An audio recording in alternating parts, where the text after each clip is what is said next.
Hello সকলকে, চলে এসেছি নতুন একটা ভিডিও নিয়ে। আশা করছি তোমরা সকলে যে যেখানে আছো সুস্থ আছো, ভালো আছো। আমিও কিন্তু ভীষণই ভালো আছি। আর এই ভিডিওটা ছিল ষষ্ঠীর দিনের ভিডিও, মানে ষষ্ঠীর রাতে আমরা বেরিয়েছিলাম ঠাকুর দেখতে। সেই ভিডিওটাই তোমাদের সঙ্গে এখন আমি শেয়ার করব। আর আশা করছি তোমরাও সকলে কিন্তু পুজো খুব ভালোভাবে আনন্দের সঙ্গেই কাটাচ্ছ। আমিও কিন্তু বেশ ভালোভাবেই পুজো কাটাচ্ছি।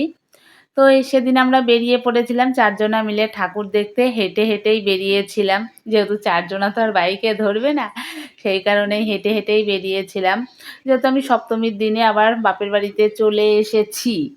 আজকে যেহেতু অষ্টমী, তো সপ্তমীর দিনে আমি কিন্তু চলে এসেছি বাপের বাড়িতে। সেই কারণে ষষ্ঠীর রাতেই কিন্তু একটু বেরিয়েছিলাম। আর বেশি ঠাকুর দেখিনি, আমি কিন্তু দেখেছি মাত্র ২ টো ঠাকুর। এবার কিন্তু বোলপুরের ঠাকুর আমার সেইভাবে দেখাই হলো না।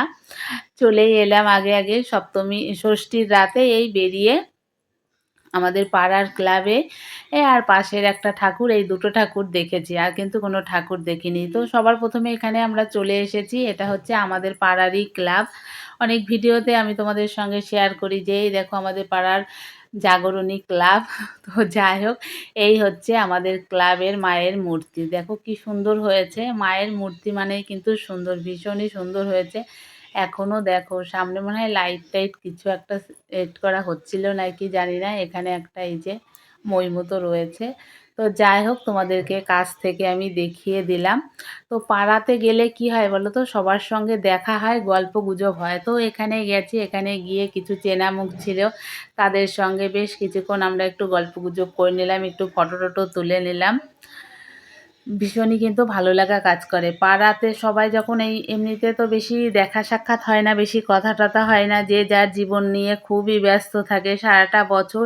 এই পুজোর সময় সবাই চেষ্টা করে বাড়িতে আসার, এই পাড়াতে গিয়ে কিন্তু মানে পাড়ার এই মন্দিরে গিয়ে সবাই মিলে বসার। সেখানে কিন্তু অনেকের সঙ্গেই দেখা হয়। তো ওদিকে আমি আবার একটু ভিডিও টিডিও করছিলাম, আর আমার মেয়ে বিরক্তি হচ্ছিল, মানে ভিডিও করতে গেলেই ওর একটা মুখে বিরক্তির ছাপ। তো যাই হোক, এই দেখো আমাদের পাড়াতে কিন্তু সাংস্কৃতিক অনুষ্ঠান হচ্ছে, মানে এই যে ষষ্ঠী থেকে শুরু হয় আর দশমী পর্যন্ত কিন্তু এই অনুষ্ঠান চলতেই থাকবে। এটা কিন্তু প্রতি বছরই হয়। ভীষণ ভালোই কিন্তু মজা করা হয় পাড়ার লোকজন মিলে। তো যাই হোক, এবছর আমি তো আগে আগেই চলে এলাম, আমার আর সেইভাবে মজা করাটা হবে না।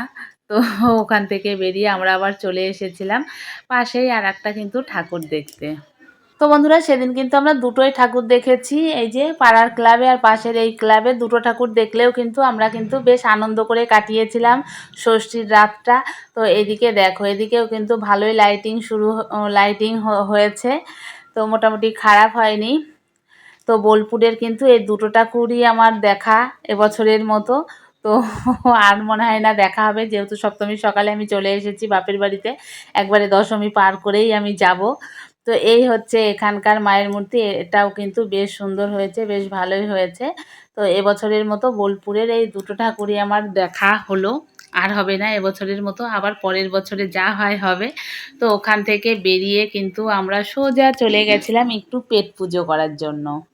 তো বন্ধুরা, আমরা এখন চলে এসেছি এসকেতে এসেছি একটু পেট পুজো করতে। এমনিতে তো পুজো দেখলাম, তো এরপরে একটু খাওয়া দাওয়ার পালা। আর এসকের সামনে দেখো বাইকের পুরো ভিড়। আমার মেয়ে এটা দেখে বলছে, মা ভেতরে বসার জায়গা পাবো তো?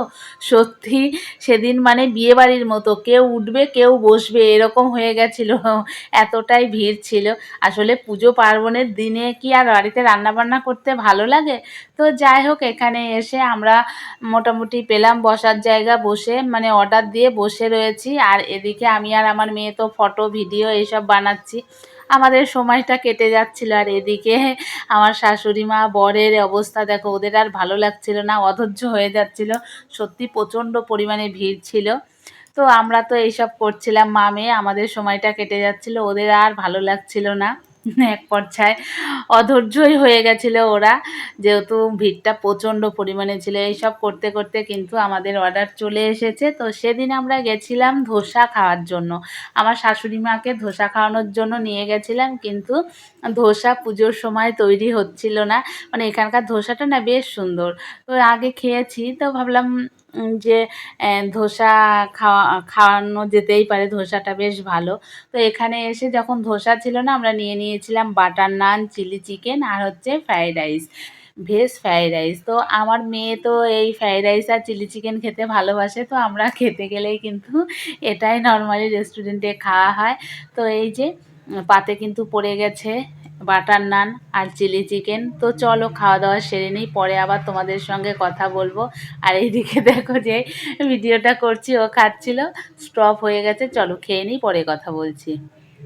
তো বন্ধুরা খাওয়া দাওয়া সেরে এখন কিন্তু আমরা বেরিয়ে পড়ছি। তো যাই হোক, ঠাকুর আমরা দুটো দেখলেও খাওয়া দাওয়া করে সেদিনের রাতটা কিন্তু বেশ ভালোভাবেই আমরা কাটালাম, মজা করেই কাটালাম। আর এই যে আমার হচ্ছে প্রিন্সেস নামছে। তো যাই হোক, আমার রাজত্ব থাকুক আর না থাকুক, আমার মেয়ে কিন্তু আমার কাছে প্রিন্সেসই। আর এই যে আমার শ্বশুরমশাইয়ের জন্য কিন্তু প্যাকিং করে নিয়ে যাওয়া হচ্ছে। আর এদিকে আমার মেয়ে আবার তোমাদেরকে টাটা দিচ্ছে। আমি বলছি এখনই টাটা করছিস কেন, এখনও বাকি আছে। তো ওখানে খাওয়া দাওয়ার পরে এই যে একটা স্প্রাইট নিয়ে যাচ্ছি বাড়িতে। তো বাড়ি গিয়েই আমরা খাবো। তো চলো বন্ধুরা, আমার এই ছোট্ট ভিডিওটা তোমাদের কেমন লাগলো, ভালো লাগলে লাইক কমেন্ট শেয়ার করে আমার পাশে থেকো, আর কমেন্ট করে জানিও আমার ভিডিওটা কেমন লেগেছে। আর তোমরা পুজো কীরকমভাবে মজা করছো, কিভাবে কাটাচ্ছ, সব কিছুই কিন্তু জানাতে ভুলো না। তো চলো আজকের মতো টাটা, আবার দেখা হবে নতুন ভিডিওতে নতুন কিছুর সঙ্গে। তো চলো আজকের মতো টাটা, আবার দেখা হচ্ছে পরের ভিডিওতে। তোমরা ভালো থেকো, সুস্থ থেকো। চলো টাটা।